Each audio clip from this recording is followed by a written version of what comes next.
Hi, everybody. I want to get us started in the interest of time. So welcome to today's Lunch and Learn featuring Rabbi Isaiah Rothstein. This is our 12th and final Lunch and Learn of the year, and I'm really pleased to be here with you today. And to those who are celebrating, Happy Hanukkah. My name is Sarah Brown, and I am the Executive Director at the Center for Holocaust, Human Rights, and Genocide Education. Before I continue, I want to note that our center is housed on the territory of the Lenape people.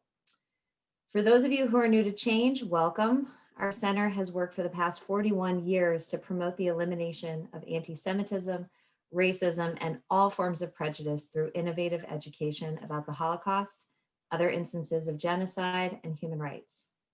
Since we went virtual in late March, our center has now provided more than 40 programs that have reached over 37,000 people across 6 continents. Please visit our website, www.chhange.org, that's change with 2 H's, to learn more about our available resources to support virtual learning and teaching. Also to view the programs that we are scheduling out now for the winter/spring of 2021, and to schedule a virtual tour of our exhibit, Journeys Beyond Genocide, the Human Experience.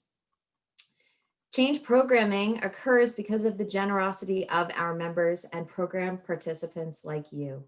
Thank you. Thank you for being here and thank you for supporting us.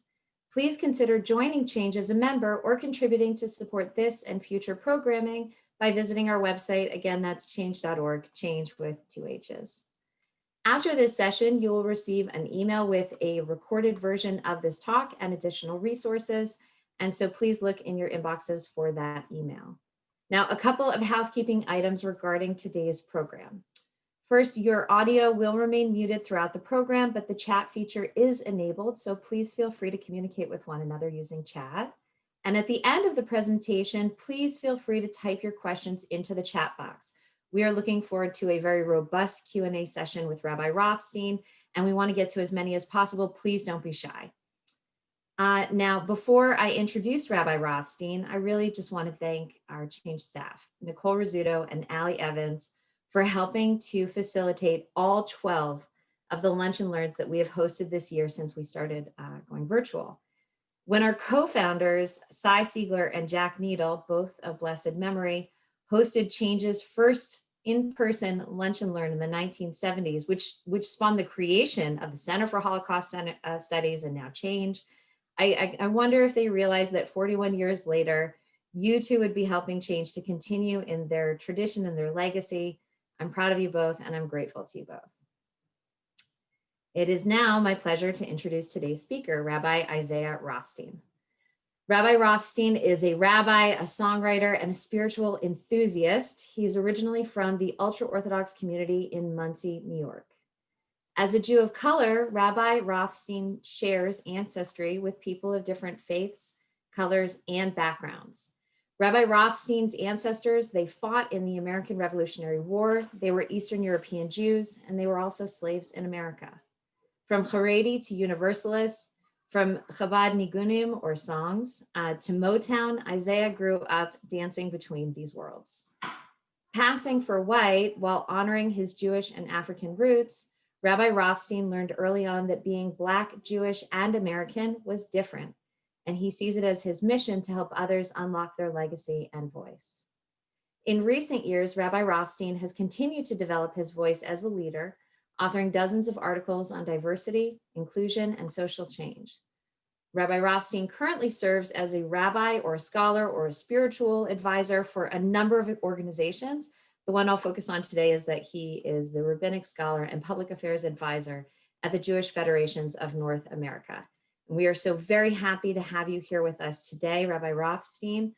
I am going to hand things over to you and mute myself, and we're excited to have you. Thank you so much. Shalom, beautiful friends. It's good to be here with you. It's good to see your faces. Though we can't be together this year, I hope that we could only celebrate the warmth and light of Hanukkah, as well as the holiday season that we're in together and in person, hopefully in good health.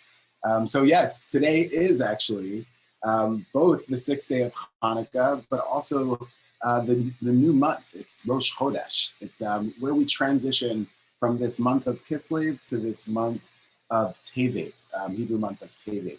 And what I'll say, as a brand new day of a new month, we call it Rosh Chodesh. Being able to look at ourselves brand new, being able to see ourselves in a new way, and changing, recognizing the change that comes. So being able to be here together with you on these final days of 2020, may they rest in peace, and may their memory only fuel us to bring us into a better world of 2021.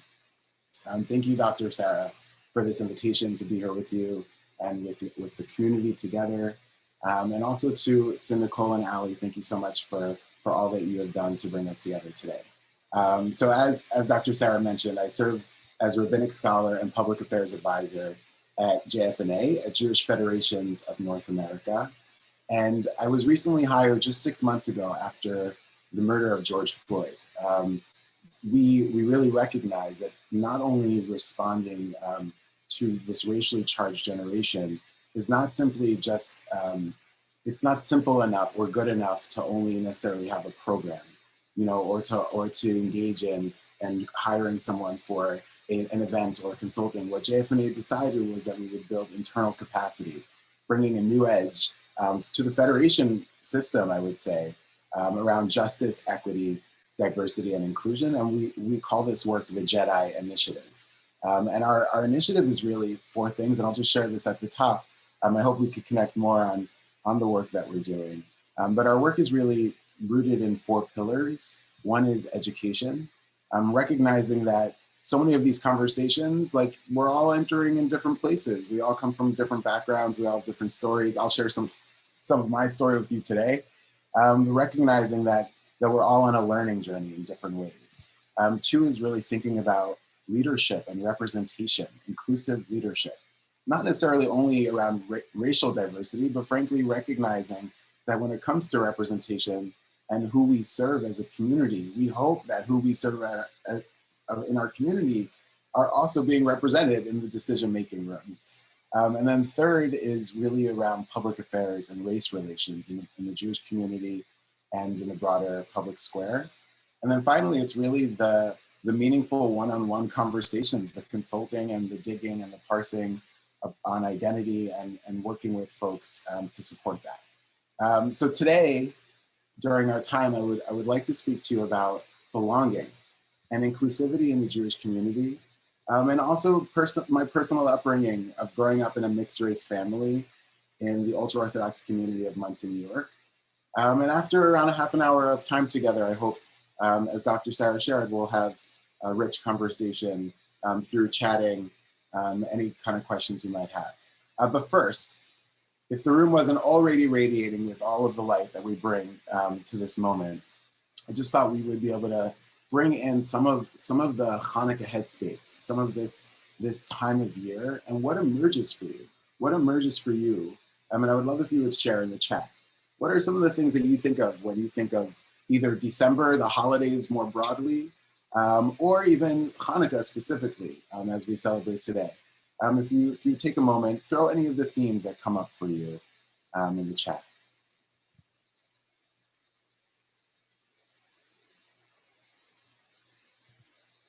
Nice.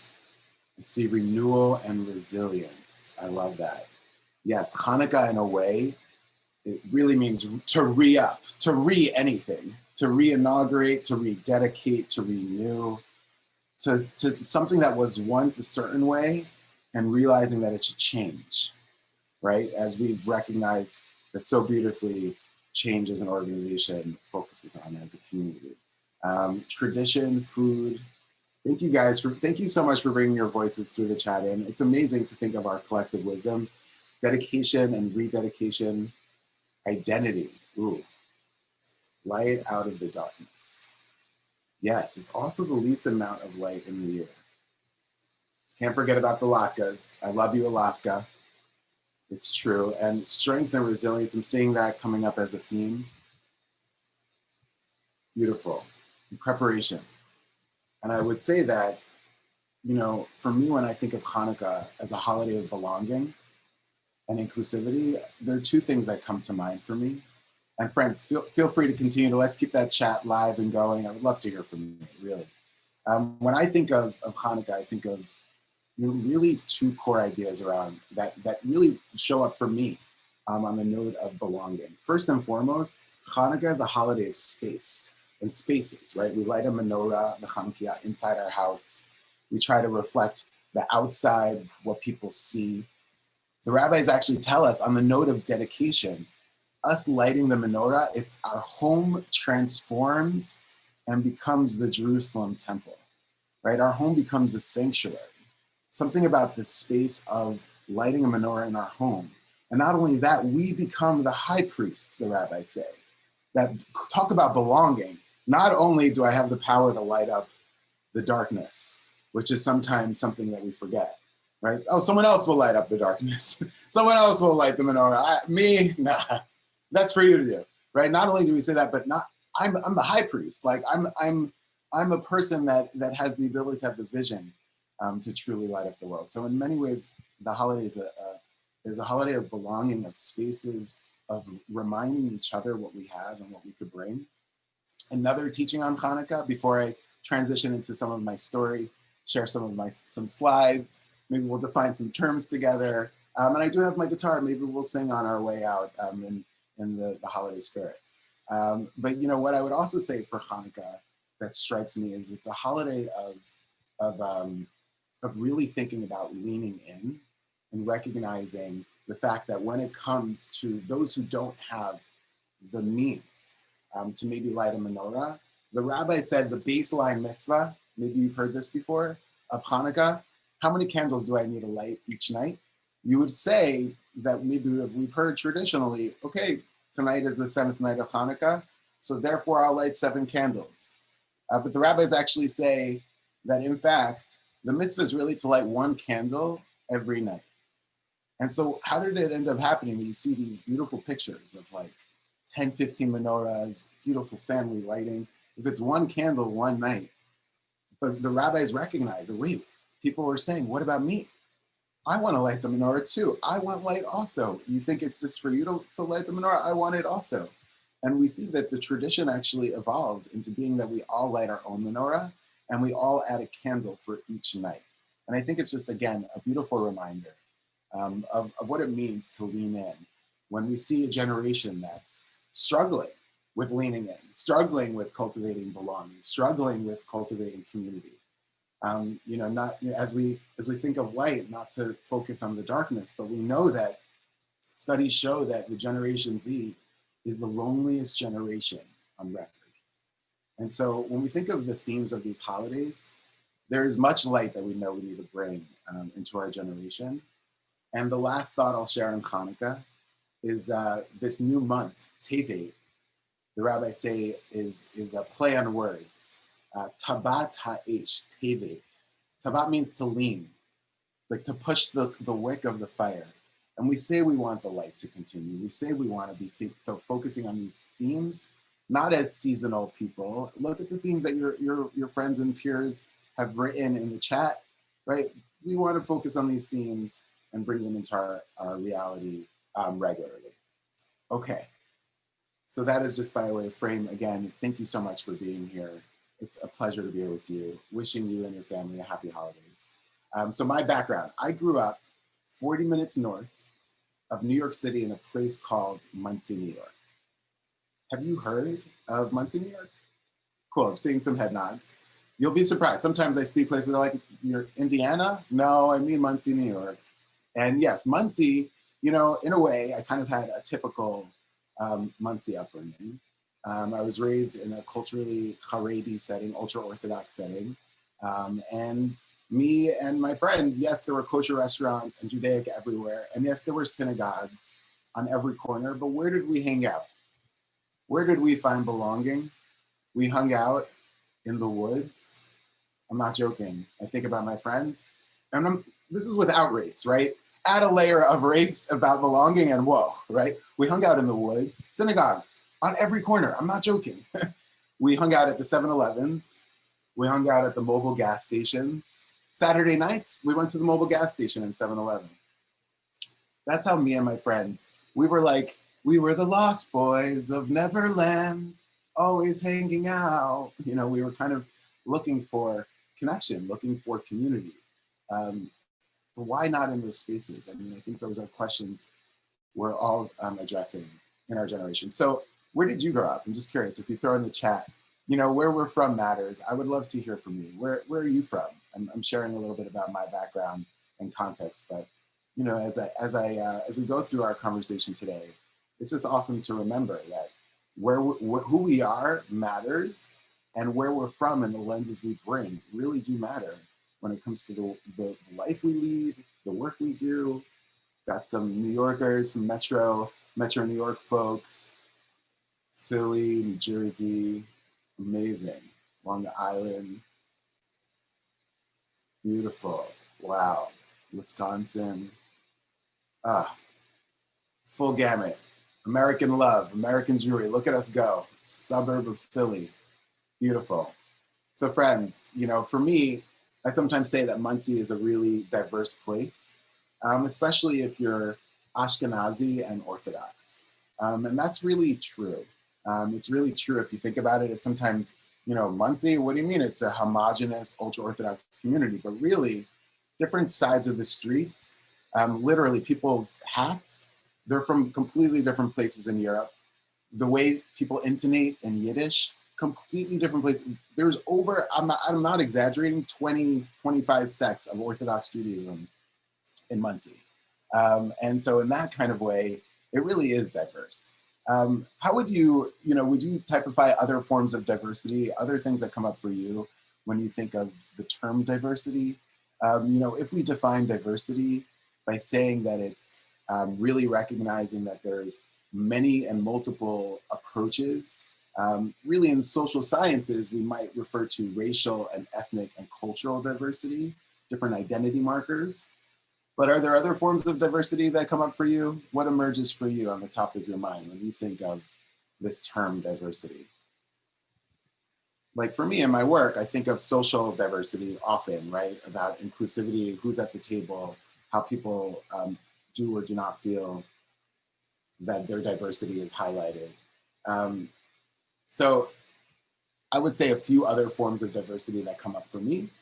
You know, there's, do I see a few in the chat? Great, economic, age, gender, learning differences. Linda, thank you for bringing the learning differences. I find that like thinking about how there are so many different kinds of learners and trying to lend as an educator, that sensitivity, sometimes I have to recalibrate and recognizing. Gender, I think also political diversity, lifestyles, yes, religious traditions, religious diversity. I will build this world from love, yada, da, da, da, da, da. Right? Can we build this world? And some say that diversity is like a bag of M&Ms, in the sense that you open up a bag of M&Ms, we're inherently diverse, right? As a species, we are diverse, right? Our spaces, okay, that's true. There's an equation around inclusion and plus diversity equals equity, right? So in many ways, it's true that when thinking about how we come to diverse spaces, sometimes we need to do more work, but we know inherently we are diverse. On this call, so much of what we see or don't see, what we know and don't know about each other, right? And so friends, here, I'll show you some pictures of my incredible parents. My mother's name, born as Tanya Maria Robertson. Today she goes by Shulamit Geula Rothstein. My father, Jay Rothstein, also known by Yaakov Rothstein. And when my parents met, I would say that my father wasn't religious as a Jew, and my mother was probably knew more about Judaism than my father did. My mother was raised in Hyde Park, Chicago, and she was raised around Jewish kids, attended bar and bat mitzvahs as a youth. My mother, her father said that Judaism was a white man's religion, which I think we need to unpack, because we know that if you Google global Jewry, number one, you'll see Jewish federations, but Jewish federations, we know that we serve Jews in over 70 countries around the world. We know that Jews have always been multiracial, multi-ethnic, but my mom was told that she should stay away from Jews because it's a white person's religion, whatever that meant. And when my parents met, my mother said she wanted to convert. My father said, you don't have to. My mother said, what do you mean? I have a Jewish soul. This is who I am. It's a part of who I am. It's a part of my legacy. It's a part of what I believe is my calling. And so that was kind of how my father and my mother started learning with an Orthodox rabbi, who then led them to a Chabad rabbi, who then led them to the Lubavitcher Rebbe, Rabbi Menachem Mendel Schneerson, who I met on several occasions. And he, by the way, really charged my parents. He gave blessings to us as a family to bring the Noahide laws, the 7 laws of Noah, the universal laws, bringing Judaism to the world, not just to the Jewish people. He said that to my parents. And you know, as my parents decided, they brought us to Muncie, you know, where we grew up. And why Muncie? It's a great question. People still ask, like, Muncie, you could have chosen, like, I don't know, I visited other quote unquote out of town, sorry for being a New York centric person, but like out of town communities where I met, we weren't necessarily referring to them as Jews of color then, but where I met other mixed race families. And people would say, well, your family should move here. And my parents, they kind of took their religious life very seriously and wanted to move to Muncie. And, you know, I'll say that if you look at this picture, you'll notice my father's holding me there and then my 2 other brothers. And, you know, here's another kind of picture that shows us at this age or stage of life. And what I would say is, you know, growing up, people would, my brothers, my family, they would call me the undercover brother. They would say, you know, people don't know what your background is by looking at you. And we'll get into that in a few minutes, but they would say also to me, you know, when I would go away for Thanksgiving to my mom's side of the family, people would say, you're the white sheep of our family, you know, like they would kind of try to you know, we would kind of adapt our family sharing literally the same family, same ancestry. We would recognize that our family system, the richness of culture and heritage was something that we sometimes also would laugh at each other and kind of tease. Something I would experience regularly and different that I want to share with you today is that throughout my whole life, now needless to say, these last 6 months or these last 5 years have been really racially charged for America, but my whole life has been racially charged, right? I remember when I would go somewhere with my father, it was a completely different experience than going somewhere with my mother. And as a young age, I was like, wait, what's going on? And I wasn't able to piece that. Or when I was with my siblings, right, in synagogue or school, or what, and I knew, and I would constantly be like reflecting on my identity, knowing if I got in trouble for something, would it be easier to bring my father and my mother in based on in school, right? Certain kind of things that would emerge. You know, growing up, people would say things like, is that your nanny? Or are you adopted? Or wait, how are you siblings? Like, you're white and he's brown. And we'd be like, and we would kind of just laugh it off. People would say, is your mom from Ethiopia? You know, me and my brothers, like the way we would kind of cope is like, all right, Isaiah, you're the vanilla flavor. Josh is the chocolate flavor, and my brother is the mocha flavor. But really, friends, we know that hearing lines like this, it's hurtful, and it sticks with you. And all of us, we don't. There's a question on race, but we know we could all think of, God forbid, those middle school lunchroom experiences or anything else where we feel othered or feel like someone doesn't truly see us. So I want to share just a few stories with you about my upbringing, a few anecdotes that I think kind of also just capture the work that I think we're engaging in. And I'll also just pause and say that through my work at JFNA, one thing I'll say is that I believe that the work that is taking place in the Jewish community, it's true that Jews have been involved in race relations for decades, right?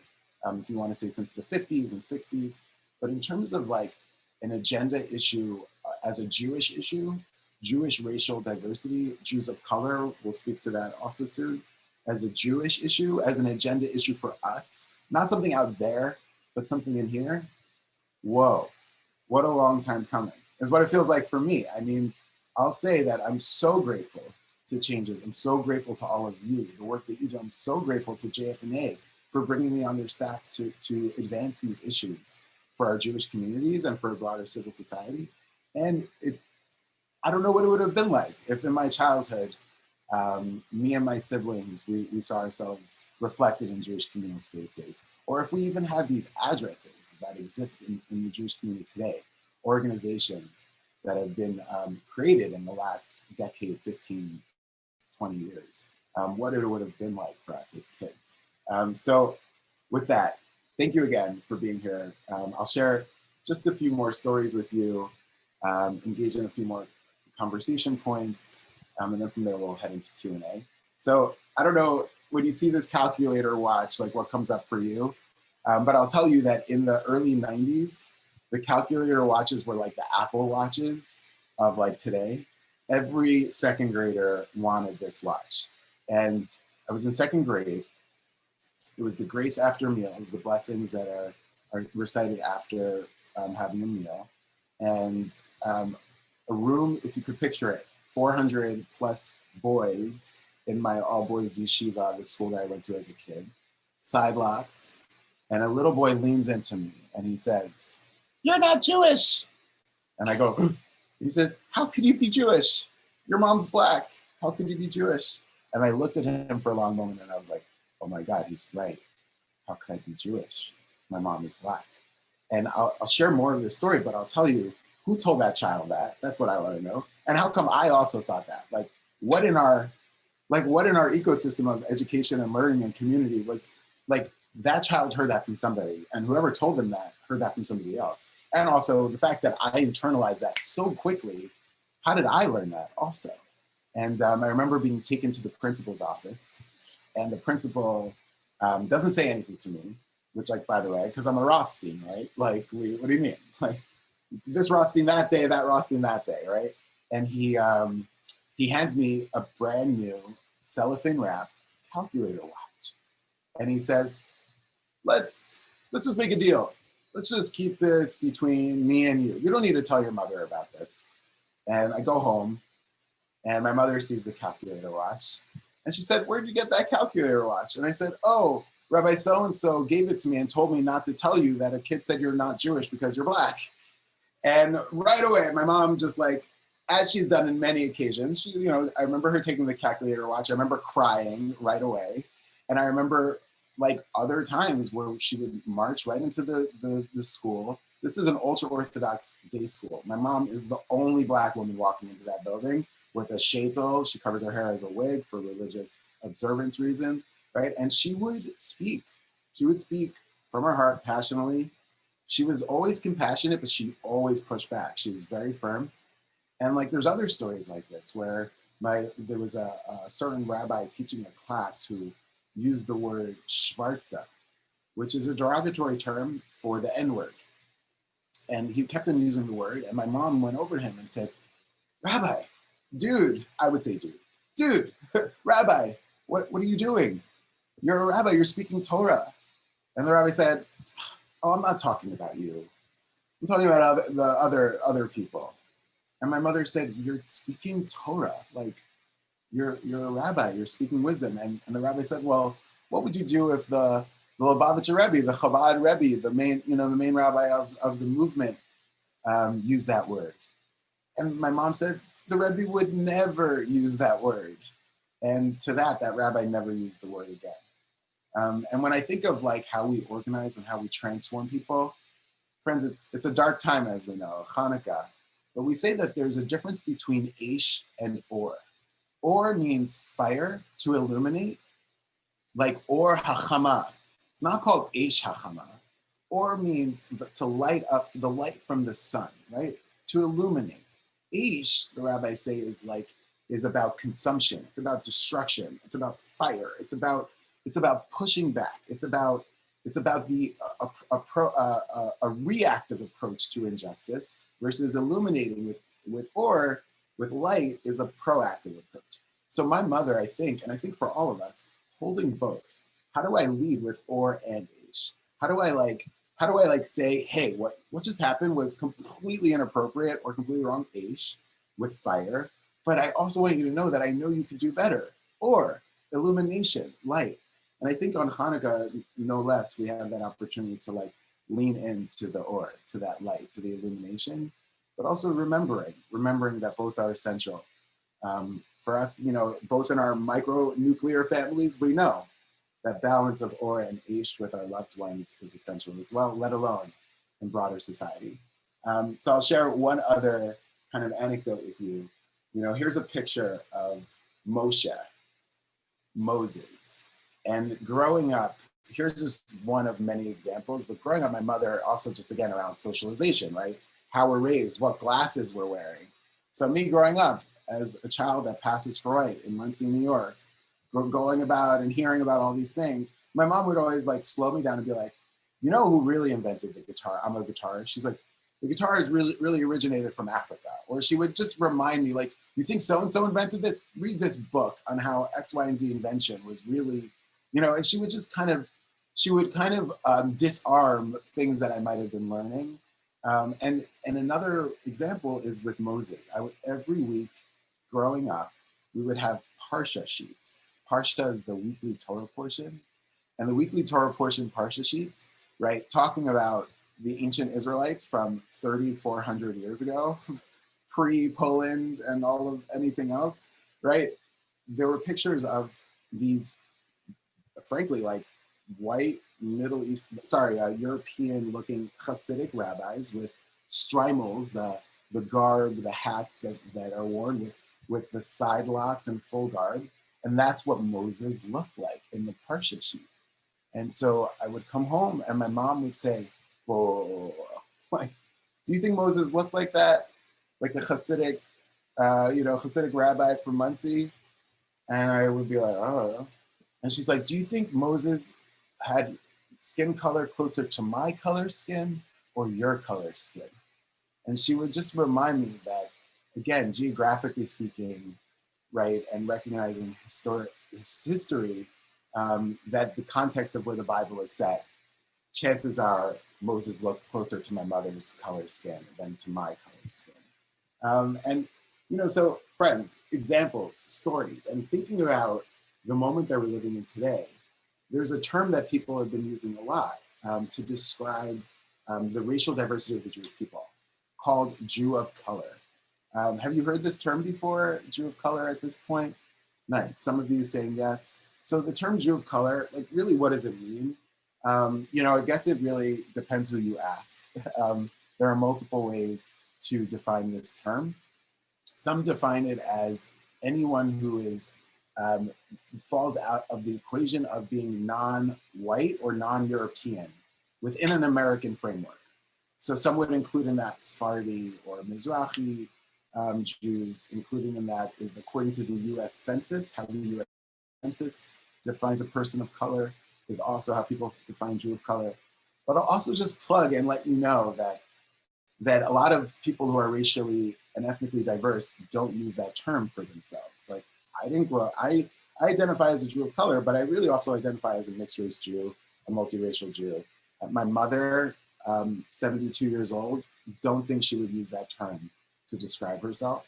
Also, frankly, we know that the axes of identities, right, like, and the matrix, like someone who's Hispanic in America has a different experience than someone who's Asian in America, who has a different experience than someone who's Black in America, right? So having an umbrella term, helpful, but also, as the rabbis like to say, when a text needs more time, they say, tzarech iyun, we need to go deeper another time into this.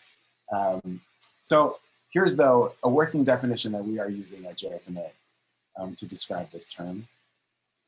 I'll also say that, you know, you might have heard of the term people of color, or now being used BIPOC, Black, Indigenous, people of color. These are terms to describe racial identities. There's a great podcast from NPR's Code Switch about terminology. And one of the things that I think it's called like rest in peace, people of color, the term people of color. And it basically highlights how we have done intellectual and mental gymnastics around racial terms when really race is a construct. And so from decade to decade, we will use different terms and it's confusing and wait, am I saying the right thing or the wrong? I don't know. And like, so in a real way, the reminder that we have about race is a construct, it's not real, it's fabricated, but racism is real, right? How race actually plays out in society. And so just a little more on Jews of color. I would also just want to note for friends that the kind of the arc of the evolution of demographics around racial diversity in the Jewish community is really a 20th century kind of phenomena, I would say. If you look at the early 1700s, there were about, and some of you might know this better than me, but there were about 250 Jews in America.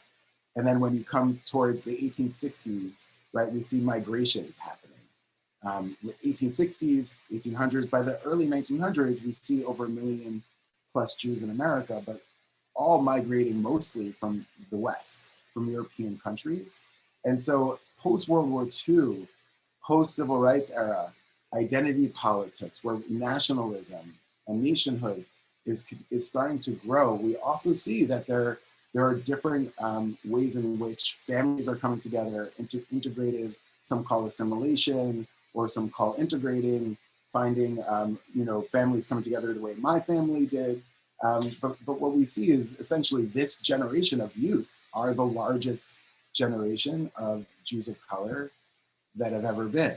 And also just the note is, how many Jews of color are there? Where are they? How come I haven't met them? Again, like kind of a part two to this discussion, but I would say that the data points to anywhere from 800,000 to 1.2 million Jews of color in America today. So how we parse that data, what that looks like, frankly, we know that even if there was only one person we still have a moral obligation to inclusivity, regardless of the data, right? If a person is feeling like they're not seen in their communities, okay, whether it's 1 or 10 or 20, like we have a moral, the moral calling inside of us should say, doesn't really matter the number, but at the same time, it's good to know trends. So we hold those two at the same time. This gathering, this picture is a tipping point, I think, in the organized Jewish community. This was in 2015 or 2016, if you can remember what was going on in America at that point. And I got an email invitation from 4 Jewish family foundations to basically say, the email said it's a non-transferable invitation. We want you to please join us with other Jews of color to speak about how we respond to the needs of people of color in the Jewish community. And this basically turned into the Jews of Color Field Building Initiative, which is a new organization about 5 years old, which is really about thinking more systemically of how to respond to the needs of Jews of color. I mentioned community. This was probably the first multiracial community program I was a part of. JMN, Jewish Multiracial Network. I'm in the bottom left, kind of barely in the picture. And anyway, I'm realizing that I want to also make sure we open up for conversation. And what I want to show you here, if you look at these pictures of my family and my siblings, I just want to highlight, like, when you look at me, right, can you tell I'm mixed race? Like, would you know, right? If Dr. Sarah didn't mention it in my intro, or if I didn't speak to this, would you know that I have family who were enslaved in America? Or that my family holds the narrative that we do? Probably not. Like, you might have assumed a lot of other things about me first, like, and on the other hand, I think, like, in that way, like, it should caution us, I think, for all of us, when we lean in, as we said, tabata ish, to take the candle and lean in a little bit so it goes with us, right? Do we know who we're ever speaking to? It should help us pause and really think more.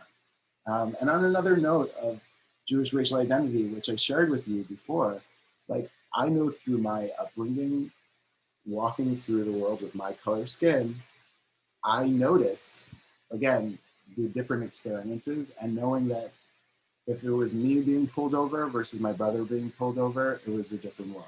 Like, that was just something that I lived with. And I acknowledge, and we're all on a journey in processing, but I acknowledge that there are certain moments where I'm like, this is a superpower. I don't feel white, or I feel, right, I identify as a Black American, as a Jew of color, as a mixed race Jew, but I also know that I've had a certain commodity and currency almost in the Jewish community that some of my family couldn't really enjoy. So on this note of belonging, on this note of community, we spoke about diversity. We spoke about the racial and ethnic diversity of the Jewish community. We spoke about how all of us, in a way, are looking and cultivating a sense of looking for belonging, of looking to someone to say, hey, you could also light the menorah. Here's a candle. Like, let me, But the idea of inclusivity, I don't know how you would define the term inclusivity. It's a term that a lot of EDI practitioners avoid and don't like because it said so much that people are like, wait, what does this word even mean? Like, do you mean like disabilities? Like, what do we mean? Like, what does inclusivity mean? Any takers, if anyone just to throw in the chat, some that comes to mind for you around this term inclusivity. And then from there, we'll come in for a close and just engage in conversation. So how would you define this term inclusivity? Oops.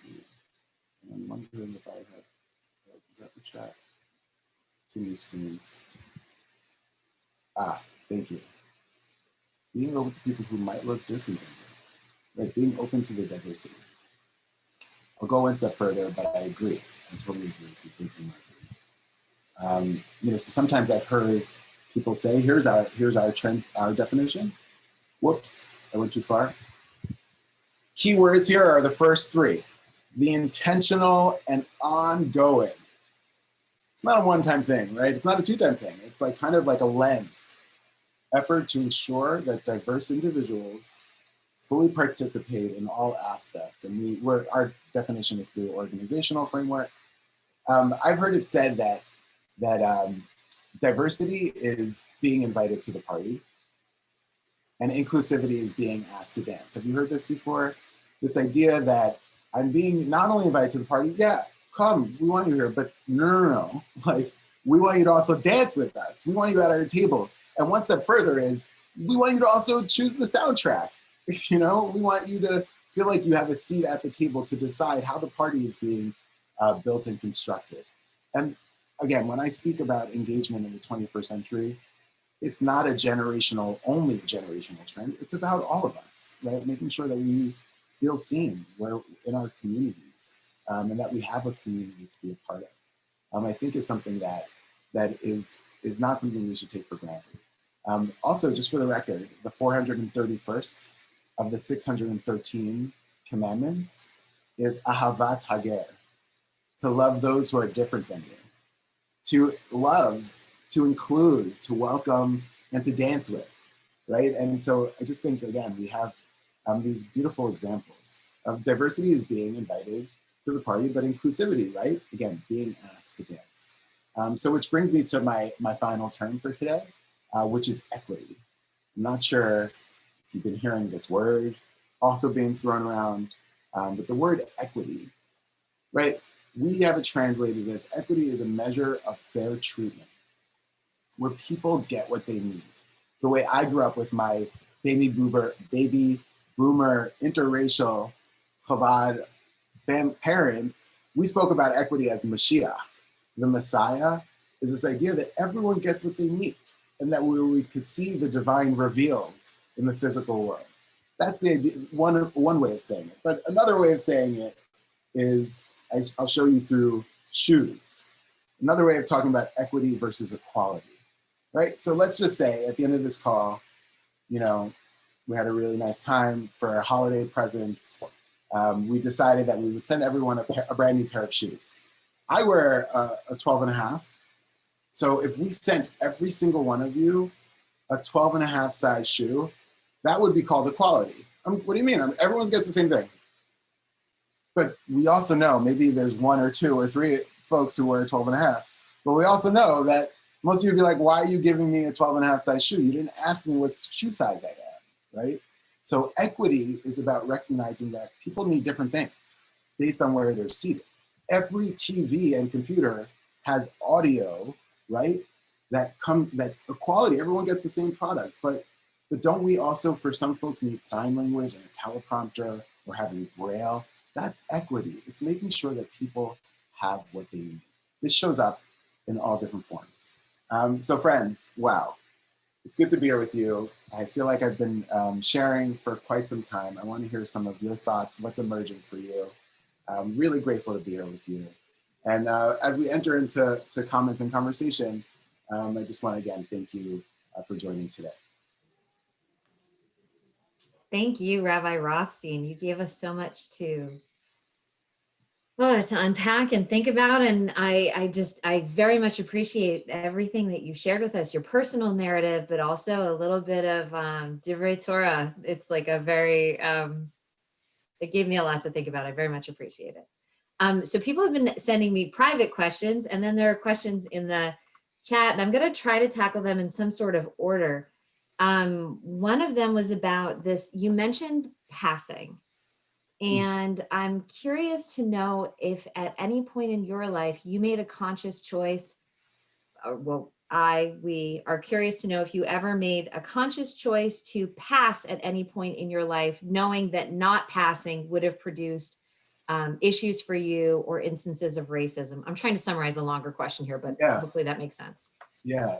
So first I'll share it. I have a colleague who works in politics, and she told me a story. She's from a Russian background. She has white skin. I guess for her, she says she passes as not Jewish, whatever that means. And she said that in her political engagements, she said that there were many times where people would say these like microaggressions, saying like these like offhand comments around Jews, not necessarily meaning to like offend, but tongue in cheek, like whatever it is, and her staying quiet. And when she told me that, I'm like, I relate to that in so many ways, because throughout my childhood, when I was starting to speak about like kind of the currency of being able to walk through the world in ways that my siblings didn't, I would say there were definitely moments and times where I stayed quiet, and in that way I felt like for sure guilty or bad about the fact that like that was a privilege for me. Like my brother couldn't stay quiet, you know what I mean? My mom couldn't stay quiet. So like in that way, but I'll also say that I have multiple like kind of stories that come to mind around where things would come up and I would quickly speak up and be like, yo, like you can't talk that way. Like my mom's black. Like when I was younger, I would say my mom's black, or a friend would quickly say, no, don't say that. Like Isaiah's mom is black, like that. And it was kind of like that energy of things. But it's time and place, right? Like of how to, like on the note of or and ish, right? Of when do we tell someone what they did is problematic, or the ish piece, right? Of fire that pushes versus the or, which is like the leaning in and hey, come here, let me give you a hug and tell you how that was, right? Like I would say that most of my reactions in real time, it's like being a human, like it's how I'm feeling, it's who's saying it, it's when it's being said. But in my work and in my life today, I think also like, I think what our generation needs, like when I speak about my own life or my upbringing, like all of like, I think about my friends, the people I grew up with, who don't feel like they're part of something because people say things and they're like, oh, if that's Judaism, count me out. Or if that's like, we all kind of quote unquote pass for different things and different reasons, and we hear things and we're like, whoa, like no, but I would say that like in a lot of interactions, I have not always spoken up. One other story I'll share on that is I was speaking with lay leaders from the Jewish community who were big funders for a particular organization I was serving, and when I met with them, I had happened to have been wearing, my wife for Hanukkah last year, she got me a subscription of funky socks, like these like funky cool socks, and so the socks that I was wearing that day were watermelon socks. And I sit down, and the lay leader, the volunteer, the donor just said, "Oh, are you wearing watermelon socks because your mom's black? Because you're black?" And it was like the intro. It was like the first thing that was said in the whole conversation. And I remember being thrown off. Like here, I'm stewarding a relationship, all the things, and I kind of just went like, yeah, I'm like, I don't know if that was the right thing to say in that context. And then the CEO of that organization is like, that was inappropriate. Like, and so that was like something happened even just a few months ago, honestly. Anyway, I don't know if that fully answers the question. It's complex. I'll tell you, this is the muddled nature of this work, right? Of identity for our generation as a whole. No, that was a complicated answer to a complicated question. I have a much, hopefully a less complicated one, which is, did any of your siblings also become rabbis? Mm. And do you think that your background influenced your decision to become a rabbi? Yes, and I would say so. As a teenager, we were called the Muncie rebels. We were not engaged in Jewish life. We were, in fact, probably fighting against it in many ways.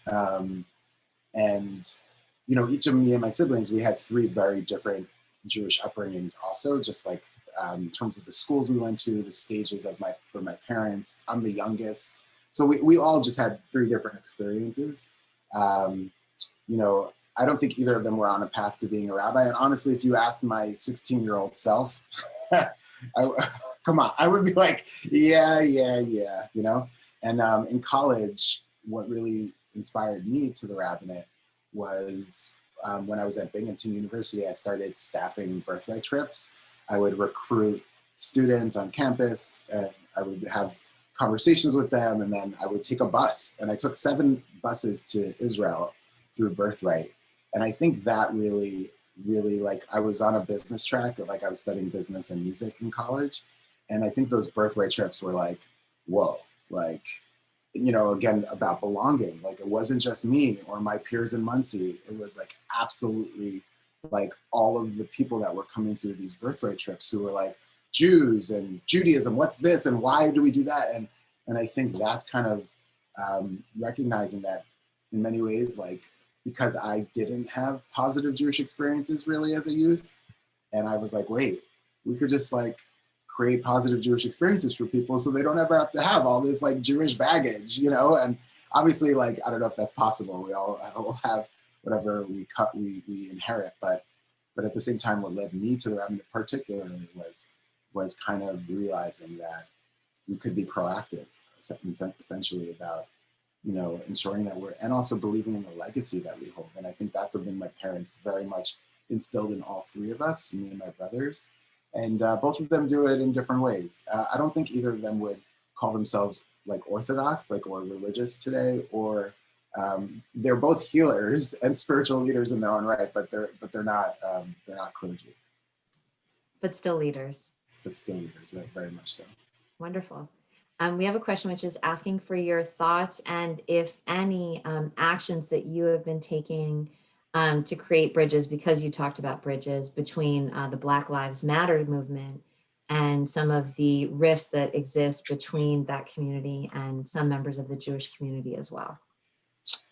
Yeah, this is an area of focus that I think really requires sensitivity, because we recognize, again, that when it comes to identity in the 21st century and contextualizing this moment in time over the last 5 years, we recognize that there has been a dynamic between American Jewry and Black Americans for 60 years, 70 years and frankly, obviously goes further back, but in terms of organizing and politics, the 50s and the 60s, you might have heard of Mark Dollinger's book, Black Power, Jewish Politics. It's a great book for better understanding and contextualizing how did we arrive to this rift with Black Lives Matter and the Jewish community, or Black Lives Matter as the movement for Black lives, we should really say. And I'll get to this in just a moment. I have a friend who's he's the chair of Black Lives Matter in New York. He's the co-founder of Black Lives Matter in New York. I think it's like one of the largest chapters in the country. The first time I met him was like 3 years ago. Maybe some of you hadn't heard of Black Lives Matter at that point. I think I kind of heard, but I wasn't I knew what I needed to know, and I'll share the kind of those 3 pieces. But we met up in the financial district downtown Manhattan at Milk and Honey, which is a block away, 2 blocks away from the OU, the Orthodox Union. It is, lunch hour. It is packed, right, with a lot of people wearing kippas and skirts and folks who are clearly looking for kosher food in a certain respect. And him and I would meet there. We had 3 or 4 lunch dates there. And he walks in, 6'5" Black man with always wearing a Black Lives Matter shirt. And people would always kind of look at us funny, and we would kind of just take it in. People would be like, all right, what's, the kind of the context. And what would we do when we would get together? We talked about God and spirituality and faith more than anything, really. Like, he spoke about how he went to Touro Law School. His name is Hawk Newsom. Don't get me wrong, organizing wise, his approach is, we're not on the same page, but as friends, right? And so a few months ago when he posted something that I thought was problematic, especially as it relates to the Jewish community, I texted him. I was like, dude, what are you doing? And he took down the post. And I'm only just sharing that because it's as a start, because so much of our conversations that we're having, especially around the movement for Black Lives and Black Lives Matter, has to do with relationships. What's that roadmap to building relationships? Oh my gosh. That's totally something that I think, demands some care and coaching and support to figuring out within your context what's possible. But to take a step back, so essentially the movement for Black Lives was a charter that basically wrote up a 90+ page document showing a comprehensive strategic way of how we would shift the structures that might be like perpetuating racism in America. And they also included an area for other countries that should be divested from. And on that list, there was a paragraph, 2 paragraphs, about Israel as being an apartheid country, using language like genocide, ugh. And that charter in 2016, I believe, really through the Jewish community. You see a lot of reactions, a lot of responses. I actually was in a room with several other national leaders of Jewish people of color, as well as the founders of the Movement for Black Lives and Black Lives Matter. And even we didn't have those relationships. Even Black Jews in the community, now it's very different 4 years later, but we didn't have those relationships to be able to speak to we weren't in the room when it was being written. There's a lot to be said about this topic. What I will also say is that Black Lives Matter as a movement is the largest civil rights movement in American history. There was a New York Times article, I think in July maybe, that spoke that there were 26 million people who participated in protests in the streets. So this movement, it's decentralized, it's co-optable. Anyone could put on a t-shirt and go on the street, you know what I mean, or hold a sign. But with that said, as an organized Jewish community, and as we think about some of the problematic roots of the movement, especially as it relates to anti-Zionism, anti-Semitism, being pro-BDS, some of the leadership and having roots also in speaking very outwardly against the Jewish population in America and Israel. What do we do in that situation, right? How do we organize? And so I wouldn't say to you or for your organization what you should do. I'll say as JFNA, as Jewish Federations of North America, we have a robust agenda to fight against systemic racism and racial injustice and racial inequity. We have never used the term Black Lives Matter in any of our materials. It's because of who we are as an institution, as an organization supporting broader Jewish communal life. There have been many federations though. We support 146 federations. So there are many federations who have used that term. I think for me, where I sit personally is I think identity politics and culture wars and these different things that we see in the news every day is it makes people feel stuck, or their throat, in their throat, they can't speak, or they don't feel oh, if this is if this is what it means to fight against racism, then I'm out, I'm not interested.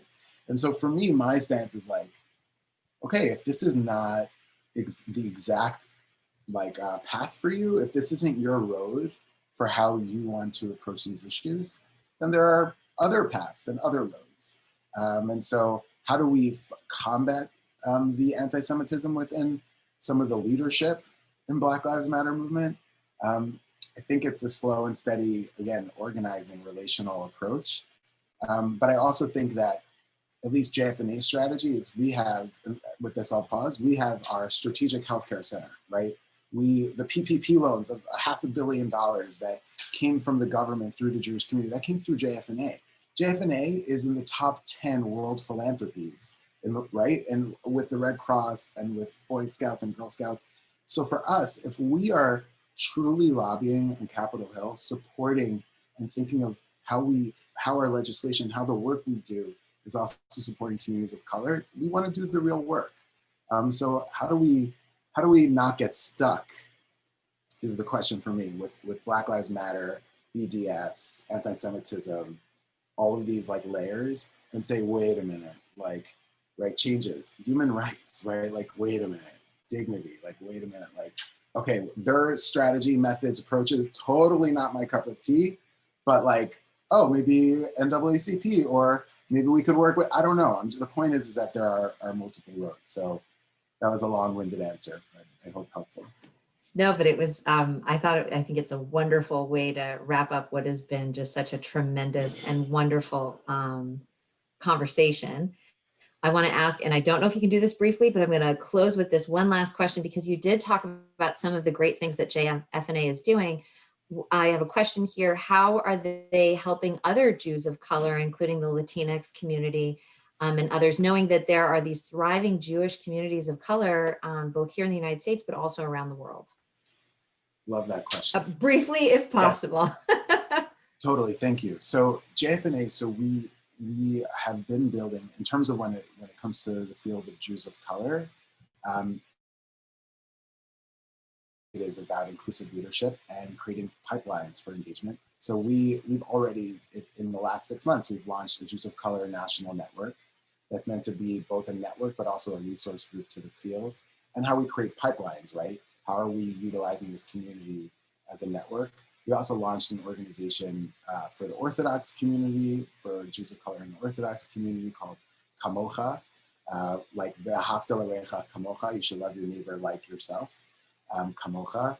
And also in terms of our broader national strategy, we're working with some of the leading Jewish people of color to really think about, like, what are those pipelines, platforms that are needed to really bring us along on a journey. Thank you. We are at the end of our time, but for anyone who does want to stay on, Rabbi Rothstein, you offered to take us out with a song, and I think that that's just a great idea.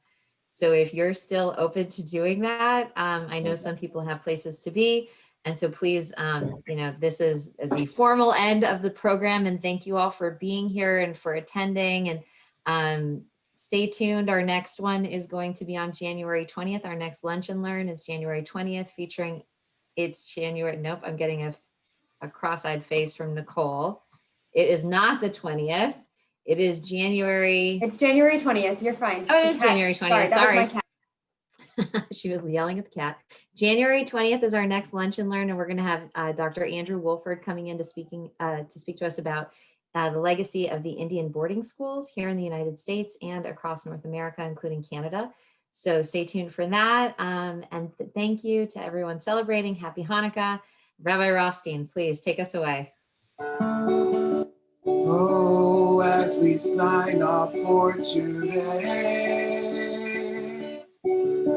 I just want to say thank you, Dr. Sarah, Nicole, and Ali, and all the change making you bring into the world.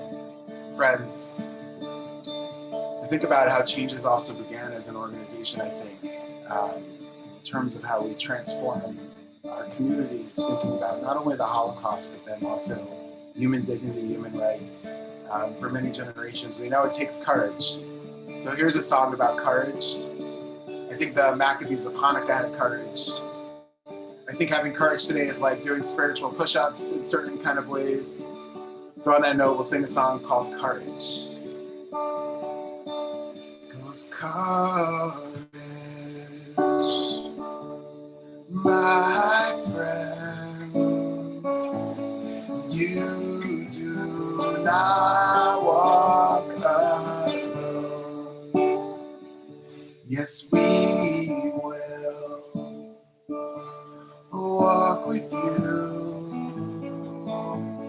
and sing your spirit home. By the way, it's a call and response, just for the record. Courage, courage, my friend, you do not walk alone. Yes, we will walk with you and sing your spirit home. So what gives you courage? Throw it in the chat. Let's sing about it. And also, who should we sing courage to? Who wants to hear a little bit? Who's feeling like they need to sing this to them today? Oh, family, our friends, family, you do not walk alone. Such an important reminder. We will walk with you. Thank you for walking with me and sing your spirit home. Having like-minded allies, courage. Our friends, children and grandchildren. Yes, you do not walk alone. Change, we will walk with you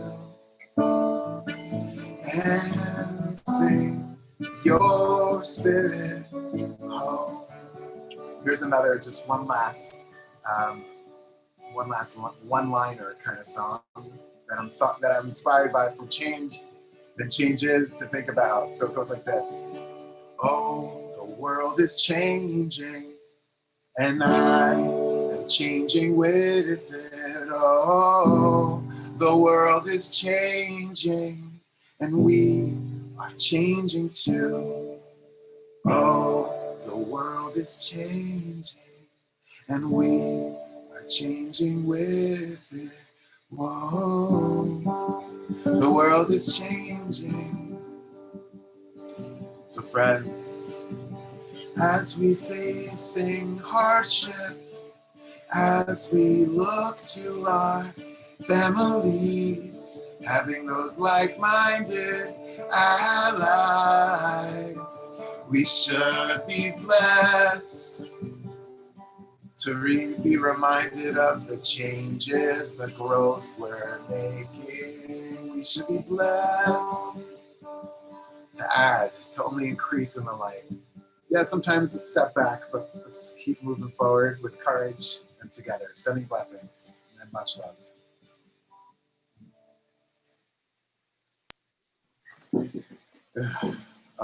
Thank Thanks for you. sticking around. It's so good to be with you, really. Dr. Sarah, thanks for bringing us together. Really, Noel and Allie, thank you.